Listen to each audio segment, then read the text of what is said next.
BFM Business, Intégral Placement, idée de placement. Tiens, vous nous demandez beaucoup en ce moment que faire si les taux venaient à remonter. C'est vrai qu'on en entend beaucoup parler avec un possible relèvement des taux de la Fed avant la fin de l'année, la BCE qui pourrait réduire son QI. Si tout cela faisait remonter les taux, quel impact sur votre épargne et comment surtout adapter votre stratégie patrimoniale? On va répondre tout de suite à cette question que vous nous posez avec Vincent Kutkovitch. Bonjour Vincent. Bonjour Guillaume. Cofondateur, directeur général de bienprévoir.fr. Si les taux augmenter, quelles seraient les conséquences sur le patrimoine des Français et surtout comment agir sur son épargne, sur son patrimoine? Alors déjà, effectivement, on a l'impression qu'aujourd'hui c'est une normalisation de la politique de taux vers laquelle on s'oriente. C'est pas nécessairement une forte augmentation des taux. On l'entendait il y a à peine une heure sur votre antenne.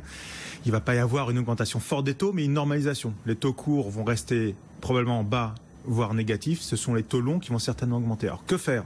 Déjà, j'ai envie de dire, si on est à une inflexion, ça veut dire que probablement que les taux de crédit vont arrêter de baisser, peut-être qu'ils vont commencer à augmenter de nouveau. Donc il faut profiter des conditions de crédit actuelles. D'ailleurs, on l'entend, il y a un engouement très fort pour le crédit immobilier actuellement. Les banques n'arrivent plus à traiter la demande actuelle. Donc aujourd'hui, si on a la possibilité, c'est d'en profiter encore pour financer de l'immobilier en SCPI, de l'immobilier en direct. Voilà, profiter des conditions de taux actuelles. Ça, c'est le premier conseil. Au cas où les taux venaient à remonter dans quelques mois, profitez de la fenêtre actuelle. Exactement. Un autre conseil. L'autre conseil, c'est les détenteurs de portefeuilles obligataires. Alors, c'est pas courant parmi les épargnants. Le grand public n'a pas beaucoup d'obligations en direct dans son portefeuille d'épargne. Par contre, il peut en détenir beaucoup à travers les fonds euros. Alors, en ce qui concerne les obligations, lorsque les taux augmentent, les obligations voient leur valeur baisser. Donc c'est d'ailleurs toute la crainte qui entoure aujourd'hui les autorités et le régulateur, notamment bancaire et assurantiel. La question est de savoir, est-ce qu'on détient beaucoup d'obligations dans son portefeuille? Dans ce cas-là, et c'est notamment le cas si on détient par exemple des fonds en euros. Les fonds en euros classiques, j'entends bien, en général, ce sont des fonds en euros qui contiennent fortement, de façon importante, des obligations d'État. Donc là, qu'est-ce qui va se passer? Hausse des taux, baisse de la valorisation. Et donc là, le risque, c'est effectivement celui qu'on craint aujourd'hui, qui est que les épargnants fassent un arbitrage. Brutalement, décident de sortir. Réduisent, voire sortent complètement des fonds euros, en effet. Mais ceci dit, il y a la loi Sapin 2 qui est là avec l'article 21 bis, qui fait beaucoup jaser, qui est là pour limiter les risques. Sauf qu'en fait, pour être en contact avec beaucoup d'épargnants, c'est en fait exactement l'effet qui est craint, qui risque de se passer, c'est qu'aujourd'hui il y a une forme de panique et les gens se disent il faut que je sorte de mon fonds en euros. Alors c'est finalement tout ce qu'on répète depuis un certain nombre de temps, il faut se désintoxiquer des fonds euros classiques. Si on veut rester sur des fonds euros, c'est-à-dire on recherche la garantie en capital, l'effet cliquet qu'on connaît bien, aujourd'hui il reste les fonds en euros. Immobilier, il y en a peu sur le marché, il y en a 2 ou 3 sur le marché. Ça va pas permettre à l'ensemble des épargnants de se servir, mais en tout cas, c'est une option qui est aujourd'hui possible encore sur la table. Mais par contre, il faut avoir en tête qu'aujourd'hui, il faut se désintoxiquer des fonds euros classiques. C'est exactement ce que cherche le régulateur, mais peut-être aujourd'hui avec une certaine maladresse, parce qu'en fait, il crée une forme de panique. Voilà, en disant avec cette loi Sapin 2 qu'on limiterait la liquidité des fonds euros en cas de remontée nette des taux obligataires.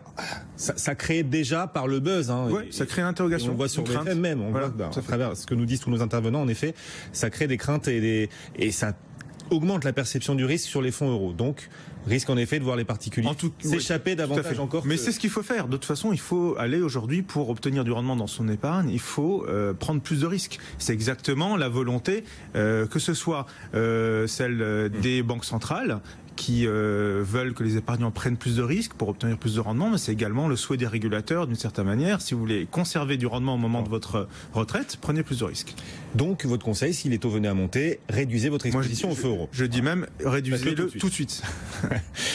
Si les taux obligataires remontent, quel impact sur les SCPI? Parce qu'alors là, on est vraiment sur un placement qui attire, contrairement aux fonds euros qui attire un peu moins. Exactement. Là, on a des collectes records mois après mois sur les SCPI. Est-ce que ces SCPI seraient moins attractives en cas de remontée des taux? En fait, probablement que c'est une remontée des taux, c'est aussi parce que l'économie va mieux. Donc si l'économie va mieux, c'est que les entreprises se portent mieux. Si les entreprises se portent mieux, le marché de l'immobilier d'entreprise sur lequel est essentiellement investi les SCPI se porte mieux également. Donc on s'attendait à une baisse dans les mois et années qui viennent des loyers sur l'immobilier d'entreprise. Peut-être que finalement on va s'orienter vers une stabilisation autour de 4, 8, 5% des rendements des SCPI. Donc il est probable qu'avec une remontée des taux, l'écart entre le rendement des SCPI et les taux d'emprunt en face se réduisent, mais pour autant, ça restera un écart et une prime de risque tout à fait attractive. Donc, c'est-à-dire que le rendement des SCPI ne se dégraderait pas si pas tellement, finalement, ils vont se stabiliser. C'est plus la comparaison qui serait moins flatteuse avec les autres. Qui serait moins flatteuse, mais la comparaison resterait en fait une opportunité pour l'épargnant. On le voyait il y a encore quelques instants sur votre antenne. Les études sont plutôt favorables, les chiffres sont favorables aujourd'hui au marché de l'immobilier d'entreprise.